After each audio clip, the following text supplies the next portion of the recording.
Welcome to the Tech Egg. Don't get scrambled. Enjoy the video. If you are locked out, stop and confirm ownership before any action. Present government photo ID plus the vehicle title or registration when asking for help from a dealer, locksmith, or police.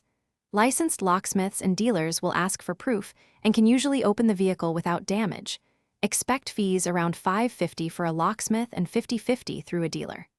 Avoid any advice that suggests bypassing locks, because that risks damage, criminal suspicion, and insurance denial.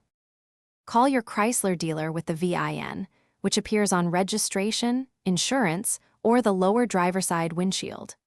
Dealers can cut and program a new key or fob.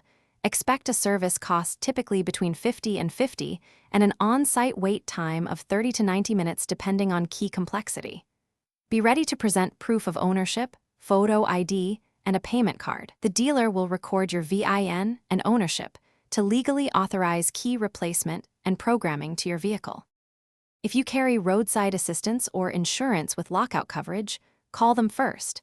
Most responders arrive within 30 to 60 minutes and provide non-destructive entry. If your Chrysler is enrolled in Uconnect or an automaker app, use the remote unlock feature after account verification and VIN confirmation. Providers will verify identity before sending a remote command. To prevent future lockouts, keep a spare key in a safe location. Register remote services.